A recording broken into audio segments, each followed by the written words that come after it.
हाँ तो दोस्तों, इस वीडियो के अंदर हम पेट्रोकार्बन एंड केमिकल्स के आईपीओ के बारे में बात करेंगे और जानेंगे कि इस आईपीओ के अंदर आपको अप्लाई करना चाहिए या नहीं। चलिए शुरू करते हैं। तो देखिए, सबसे पहले हम ये जानेंगे कि ये कंपनी क्या काम करती है। क्योंकि जो कंपनी है आठा ग्रुप की कंपनी हमें यहाँ पे ये नजर आती है और ये कंपनी 2007 में ये कंपनी स्टार्ट हुई थी, यानी कि ऑलमोस्ट अगर हम देखेंगे तो 15 से 16 साल ये कंपनी को स्टार्ट हुए हो चुके हैं। क्योंकि जो कंपनी है ये कंपनी सीपीसी हमें यहाँ पे बनाती हुई नजर आती है, जिसका अगर हम मेन यूसेज की अगर हम बात करेंगे तो कार्बन इंडस्ट्री में इसका मेन यूसेज किया जाता है। और उसमें भी अगर हम देखेंगे तो मेनली यहाँ पे जो एल्यूमिनियम और स्टील मैन्युफैक्चरिंग वाली जो कंपनीज होती है वो मेन इसका यूसेज हमें यहाँ पे करती हुई नजर आती है। उसके अलावा अगर हम यहाँ पे कंपनी के प्रोडक्शन फैसिलिटी की अगर हम बात करेंगे तो पूर्वा मेदिनीपुर में हमें यहाँ पे कंपनी का प्रोडक्शन फैसिलिटी नजर आता है, जो कि वेस्ट बंगाल में। और अगर हम कंपनी की अगर हम करंटली कैपेसिटी की अगर हम बात करेंगे तो 93,744 टन की हमें यहाँ पे एक साल की पूरी कैपेसिटी हमें यहाँ पे कंपनी की नजर आती है। अगर हम प्लांट की अगर हम टोटल एरिया की अगर हम बात करेंगे, अराउंड 30 एकड़ के लैंड में ये टोटल एरिया हमें यहाँ पे स्प्रेडेड यहाँ पे नजर आता है। अगर हम कंपनी के टोटल एम्प्लॉइज की अगर हम बात करेंगे तो अराउंड 74 एम्प्लॉइज यहाँ पे ये कंपनी के नाम में काम करते हुए नजर आते हैं। और यहाँ पे आईपीओ से यहाँ पे कंपनी के पास में कोई पैसा हमें जाता हुआ नजर नहीं आएगा, तो इसकी वजह से कोई एक्सपांशन ही कंपनी के अंदर हमें यहाँ पे होता हुआ नजर नहीं आएगा। तो ऑल ओवर अगर हम देखेंगे तो यहाँ पे जितना ज़्यादा यहाँ पे जो एल्यूमिनियम वाली जो कंपनीज हो गई, स्टील वाली कंपनीज हो गई, ये जितना ज़्यादा एक्सपांशन वगैरह करेगी तो उसके हिसाब से ये कंपनी में हमें यहाँ पे ग्रोथ आती हुई नजर आएगी। अगर हम यहाँ पे कंपनी के फाइनेंशियल्स के बारे में अगर हम बात करेंगे तो देखिए 2021 में लगभग 155 करोड़ के रेवेन्यू पे हार्डली लगभग कंपनी ने 11 लाख के लगभग यहाँ पे कंपनी ने प्रॉफिट किया था। और जबकि अगर हम 2021 में अगर हम बात करेंगे तो जितने भी इनके जो रॉ मटेरियल्स की अगर हम बात करेंगे तो उनकी कॉस्ट काफ़ी कम थी, तो ऐसे टाइम पे कंपनी ने हार्डली 11 लाख के लगभग प्रॉफिट यहाँ पे कमाया था। उसके बाद में अगर हम देखेंगे तो 279 करोड़ के रेवेन्यू पे अराउंड 5 करोड़ 70 लाख के लगभग का प्रॉफिट हमें यहाँ पे कंपनी का नजर आता है। अगर हम मार्जिन वाइज अगर हम बात करेंगे तो हार्डली यहाँ पे 2% के लगभग का नेट प्रॉफिट मार्जिन हमें यहाँ पे कंपनी का नजर आता है। लेकिन अगर हम ग्रोथ वाइज अगर हम बात करेंगे तो ग्रोथ यहाँ पे कंपनी की काफ़ी अच्छी हमें यहाँ पे नजर आती है। अगर हम यहाँ पे कंपनी के उसके बाद में अगर हम यहाँ पे 2023 के नंबर्स की अगर हम बात करेंगे तो 517 करोड़ के लगभग का रेवेन्यू का नंबर हमें यहाँ पे कंपनी का नजर आता है। और उसके अगेन 6 करोड़ 72 लाख के लगभग का प्रॉफिट यहाँ पे कंपनी ने कमाया था।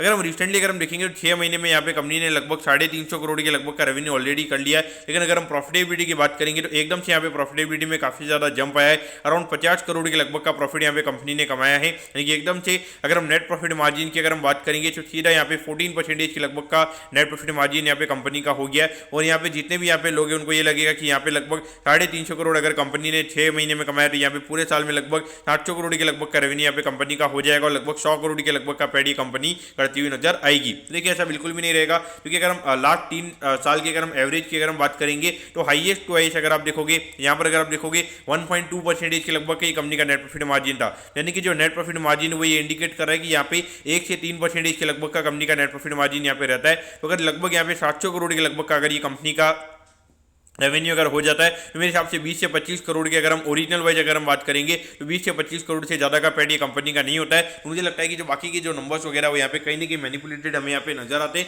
और अगर आप कंपनी के डीआरएसपी को खोल के अगर आप यहाँ पे कंपनी के नंबर्स को अगर आप देखोगे तो वहाँ पर डेफिनेटली जिस तरीके से यहाँ पे कंपनी के एक्सपेंसिस एकदम से कम हो गए, या फिर अगर आप देखोगे अदर एक्सपेंसिस का नंबर कंपनी का ऑलमोस्ट हमें आधा होता हुआ नजर आया है। उसके अलावा अगर हम बात करेंगे जो कंपनी के रॉ मटेरियल की कॉस्ट है वो हमें सीधा यहाँ पे आधे से भी आई थिंक ज़्यादा कम हमें होती हुई नजर आई है। तो पॉइंट से अगर आप देखोगे तो सीधा मैनिपुलेटेड नंबर्स हमें यहाँ पे नजर आते हैं। और इतना तो आपको भी यहाँ पे पता पड़ गया होगा कि एकदम से 3% मार्जिन वाला बिजनेस एकदम से 14% मार्जिन का कैसे हो जाता है, और आईपीओ से जस्ट आईपीओ आने से पहले ही एकदम से इतना मार्जिन कैसे ऊपर आ गया। तो कहीं ना कहीं देखा जाए तो ये पॉइंट से आपको यहाँ पे थोड़ा कॉशियस रहना चाहिए।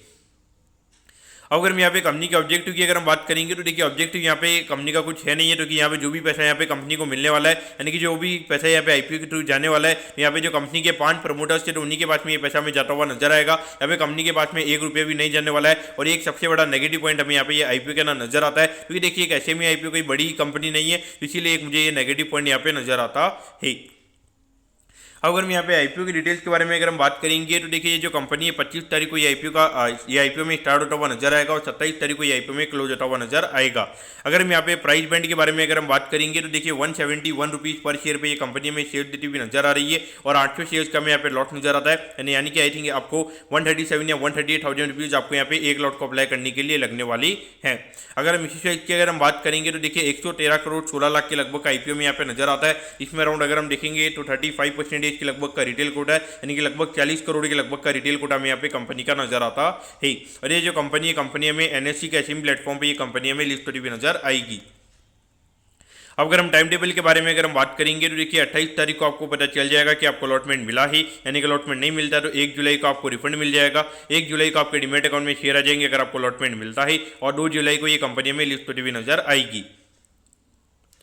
अब अगर हम यहाँ पे वैल्यूएशन के पैरामीटर्स की अगर हम यहाँ पे बात करेंगे तो देखिए लगभग 422 करोड़ के मार्केट कैप पे कंपनी का आईपीओ में आता हुआ नजर आ रहा है। तो देखिए ऑल ओवर अगर हम देखेंगे तो यहाँ पे कंपनी का रेवेन्यू ग्रोथ तो एक बार के लिए हमें यहाँ पे अच्छा नजर आता है, लेकिन देखिए जो इतना ज्यादा जो प्रॉफिटेबिलिटी का थोड़ा बहुत जो मैनिपुलेशन यहाँ पे कंपनी की तरफ से किया गया है तो वो मुझे बहुत बड़ा रेड अलर्ट यहाँ पे नजर आता है। और उसके अलावा वेस्ट बंगाल से ये कंपनी में यहाँ पे नजर आती है। तो देखिए एक पर्टिकुलरली स्टेट के लिए कुछ बोलना नहीं चाहिए, लेकिन जो रिसेंटली अगर आप देखोगे जितने भी यहाँ पे उस स्टेट से रिगार्डिंग यहाँ पे जो भी कंपनीज आ रही है तो वहाँ पर अगर आप देखोगे तो कहीं ना कहीं थोड़ा मैनिपुलेशन के जो चांसेस वगैरह रहते हैं वो यहाँ पे काफ़ी ज़्यादा रहते हैं। तो उसके अलावा अगर हम बात करेंगे, अगर ये कंपनी का अगर हम 21 करोड़ का पैट अगर हम पूरे साल का अगर हम मान के चलते हैं तो इसके हिसाब से अराउंड यहाँ पे 20 के पी रेशियो पे ये कंपनी का आईपीओ में आता हुआ नजर आ रहा है। तो इसके हिसाब से अगर हम देखेंगे तो वैल्यूएशन वाइज यहाँ पे कोई इतना ज़्यादा कॉस्टली नहीं है।